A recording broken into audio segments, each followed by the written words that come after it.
Et quand la tristesse arrive, je sais tu es là, toujours près de moi. Bon samedi, bienvenue dans votre émission La Victoire de l'amour. J'espère que vous allez bien, qu'on se prépare à vivre une très, très belle journée, une belle fin de semaine. Et comme on le fait toutes les semaines, on rejoint notre petite sœur sourire à nous, sœur Angèle.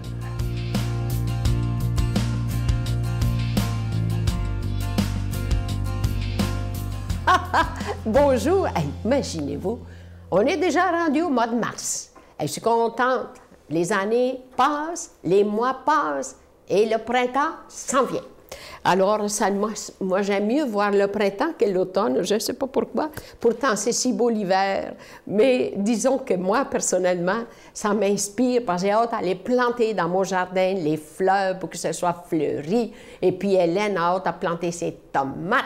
Moi, je ne peux pas le faire parce que, savez-vous quoi? C'est que les écureuils me les bouffent toutes. Et puis, le plan avec, il n'y a plus rien. Cette année, ça a été un succès. Avec les impatiences, ils ont même mangé les racines. Dans une journée, ils ont dévalisé le tout. Et ça veut dire qu'il ne faut pas désespérer. Avec le repos, je vais continuer à en planter. Et ce matin, je vais vous parler d'un saint qui m'a aussi beaucoup touchée, Jean Bosco. Il aimait les jeunes. Il formait les jeunes. C'était encore aujourd'hui, après tant d'années, sa présence est assidue. Il est dans toutes les écoles, son image et son souvenir.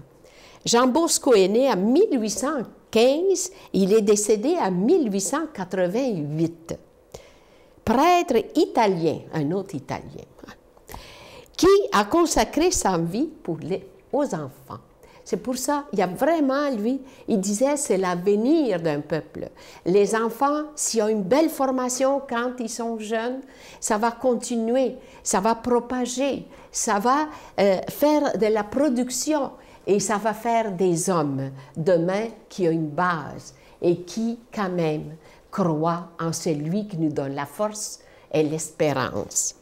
Ensuite, il nous a laissé ce petit message, que les jeunes non seulement soient aimés, mais qu'ils se sentent aimés. Ensuite, qui sait aimer et qui est aimé obtient tout, spécialement des jeunes. Voyez-vous, on vous a parlé avant de Catherine de Calcutta, elle était rejetée. C'est sentir accueilli, c'est l'essentiel. C'est sentir accueilli et aimé. Tout, c'est incroyable, tout ce qu'on peut faire. Et il dit aussi, je suis capable de donner n'importe quoi afin de gagner le cœur de la jeunesse et de leur offrir Dieu. Voyez-vous, lui, il travaillait dans tout, il donnait tout ce que les jeunes pouvaient recevoir, mais qui avaient soif de recevoir. Aujourd'hui, c'est une autre façon différente de recevoir. C'est une façon qu'on devrait travailler pour aimer. Notre Père qui es aux cieux, que ton nom soit sanctifié, que ton règne vienne, que ta volonté soit faite sur la terre comme au ciel. Donne-nous aujourd'hui notre pain de ce jour. Pardonne-nous nos offenses comme nous pardonnons à ceux qui nous ont offensés.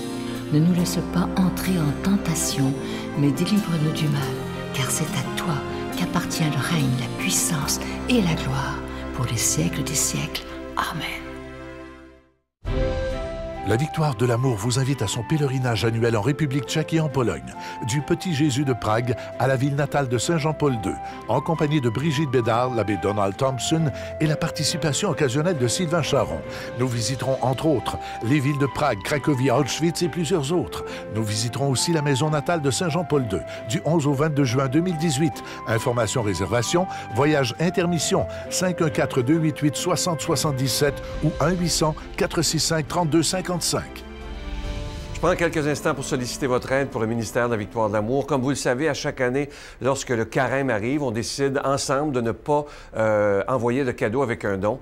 Évidemment, c'est toujours un risque, hein, parce qu'il y a des fois des gens qui disent « Ben moi, s'il n'y a pas de cadeau, j'aiderai pas la Victoire de l'Amour », ce qui est bien triste. Mais moi, je vous fais totalement confiance de faire un don spécial du carême afin qu'on puisse annoncer la parole de Dieu, mais aussi sans rien attendre en retour en disant au Seigneur « J'ai le goût de te donner pour que ta parole soit annoncée comme il nous le demande dans l'Évangile. » Et aussi, quelque chose que je voudrais vous proposer, étant donné qu'il n'y a pas de cadeau ce mois-ci, vous savez que pendant le carême, c'est un bon moment pour vivre une retraite. Et parfois, on pourrait décider de vivre une retraite à la maison. Et c'est ce qu'on vous offre avec le nouveau cours Ressourcement, approfondir sa foi, Jésus, vrai homme et vrai Dieu. Ça peut être une belle façon aussi de bien vivre son carême et de mieux connaître Jésus de Nazareth. Vous savez que ce produit, évidemment que vous n'aurez pas de reçu d'impôt pour ça, parce que c'est un achat. C'est à partir de 49,99 plus taxes pour ceux qui l'achètent en ligne et ceux qui le prennent en DVD, c'est 59,99 plus taxes. Je vous donne l'adresse, la Victoire de l'Amour, casier postal 120, succursale Boucherville à Boucherville, le J4B 5E6, je vous la redonne,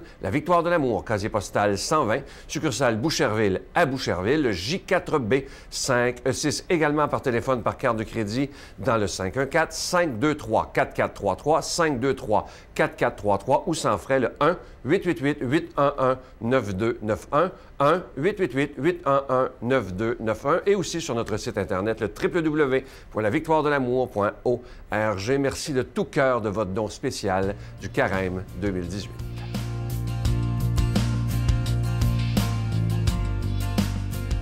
Mon Dieu, donnez-moi la sérénité d'accepter les choses que je ne peux changer, le courage de changer les choses que je peux et la sagesse d'en connaître la différence. Amen. Aujourd'hui, la parole de Dieu est proclamée par notre ami, l'abbé Donald Thompson.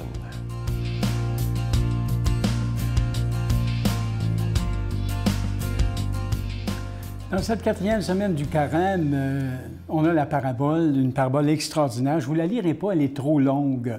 C'est dans Saint-Luc, chapitre 15, versets 1 à 3 et 11 à 32. C'est la fameuse parabole de la miséricorde. C'est des deux fils, le père qui a deux fils, là. Alors, on la raconte 10, 20, 100 fois et chaque fois, on lui trouve quelque chose de nouveau.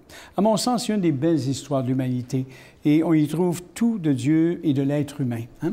Vous avez le fils prodigue qui devient bon fils, puis vous avez le fils fidèle qui se révèle dur. Hein? C'est bizarre, hein?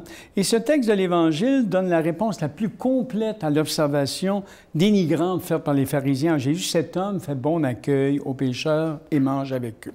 Alors, dans cette parabole, vous avez l'enfant perdu qui est retrouvé par son père et déclenchant une fête de retrouvailles qui risque de causer la perte de l'enfant non perdu, hein? De l'enfant qui, lui, ne comprend pas la miséricorde de celui, hein, de son père vis-à-vis le fils perdu. Alors, le récit se déroule dans différents tableaux, 3 tableaux bien simples. Vous avez la perte progressive du fils, hein? Ce jeune homme de l'Évangile nous est bien sympathique, hein?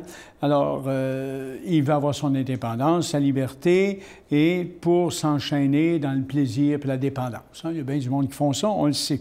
Alors, et se retrouve-t-il à un moment donné dans une situation d'impureté rituelle pour un Juif parce qu'il est obligé de manger la gousse des porcs. On sait qu'un Juif mange pas de viande, sinon il est impur. Alors, ce faisant, il s'exclut de la pratique de sa religion, il se met à l'écart de son peuple. Donc, c'est un homme à la dérive. Hein? Alors, qu'est-ce qui arrive? Le jeune homme va goûter à la liberté sans frontières, il va déclencher, hein, il va déchanter plutôt au sujet de sa joie de vivre, il va s'enchaîner lui-même, hein, comme plusieurs font. Hein? Alors, oui, il fallait que ce jeune homme tombe. Pourquoi? Pour redécouvrir le chemin de la liberté. Il fallait qu'il tombe pour compter les mailles des chaînes, hein, qu'il s'était lui-même passé au cou. Hein. Il fallait qu'il tombe pour qu'il se souvienne. Il fallait qu'il tombe pour qu'il reprenne le chemin de la maison. Il fallait qu'il tombe, le jeune homme, hein, pour qu'il puisse oser croire la miséricorde de son Père. Il fallait qu'il tombe pour qu'il apprenne à murmurer ceci. Et on entend dans l'Évangile, la parole est claire, « Père, j'ai péché contre le ciel et contre toi. Je ne mérite plus d'être appelé ton fils. » Alors ça, c'est le premier tableau, en gros. Deuxième tableau, vous avez les retrouvailles du fils par un père qui est en attente. Hein? Alors ça, c'est très intéressant. On voit la bonté extraordinaire de Dieu quand Jésus prend cette parabole. Hein?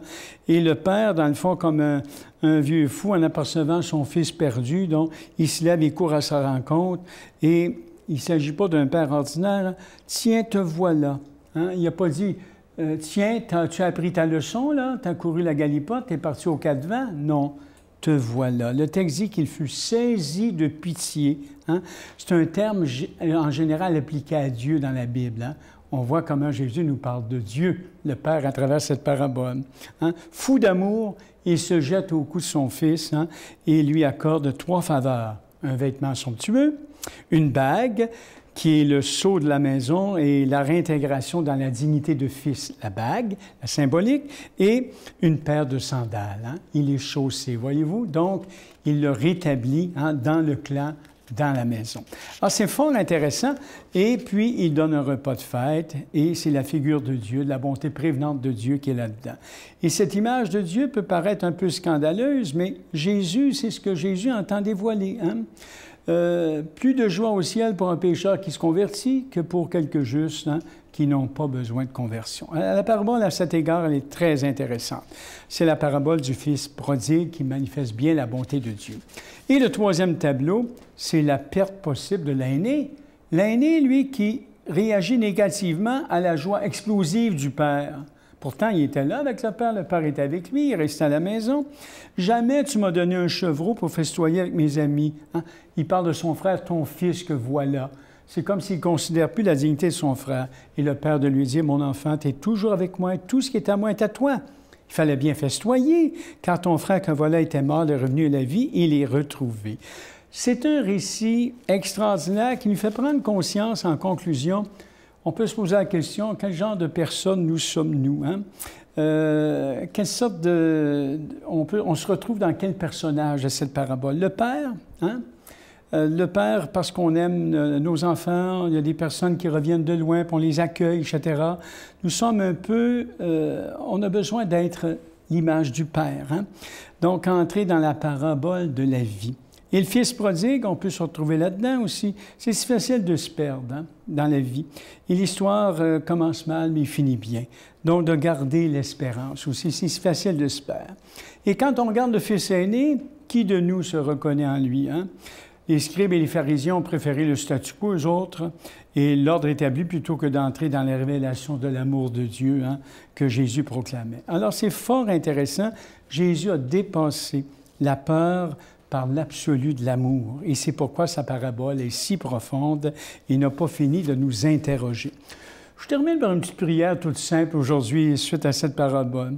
Je voudrais être juste et tout simplement accueillir la révélation de l'amour de Dieu. Hein? Et donne-moi simplement d'entrer dans la joie du Père. Bénis-nous, le Père, le Fils et l'Esprit. Amen. Bonne journée. Je vous salue Marie, pleine de grâce. Le Seigneur est avec vous. Vous êtes bénie entre toutes les femmes, et Jésus, le fruit de vos entrailles, est béni. Sainte Marie, Mère de Dieu, priez pour nous pauvres pécheurs, maintenant et à l'heure de notre mort. Amen. La victoire de l'amour présente Approfondir sa foi, découvrir Jésus, vrai homme, vrai Dieu. Un parcours biblique d'une durée de plus de 6 heures sur l'homme de Nazareth qui a transformé le monde à tout jamais. Avec l'abbé Donald Thompson et Pierre-Luc Bordelot, partez à la découverte de Jésus le Christ. À partir de 49,99, obtenez-le en ligne sur notre site Internet à lavictoiredelamour.org ou en format DVD. Composez le 514-523-4433 ou 1-888-811-92-91. Je vous invite à ne pas manquer l'émission de demain. C'est la suite du témoignage de Stephen James Gonnell de la France, de Paris. Et cette semaine, son épouse sera avec lui. Vous allez voir à quel point ce jeune couple ont une foi extraordinaire avec leurs 2 jeunes enfants. C'est, comme je vous disais hier, eux, la foi, c'est extrêmement important dans leur vie. Et vous allez voir, lorsqu'on met Dieu dans notre vie, ça change aussi le couple. Je vous souhaite une belle journée. Et je vous attends demain, comme d'habitude. On n'est pas à l'abri d'être séduit. Mais après, c'est qu'est-ce qu'on fait de ça? Voilà. Est-ce qu'on décide de tomber dans ce feu de paille, dans cette passion? Parce qu'en fait, c'est de la passion, ce n'est pas de l'amour. Ou est-ce que, on a ce sacrement, je vais donner ma vie, et je lui ai promis fidélité. Donc,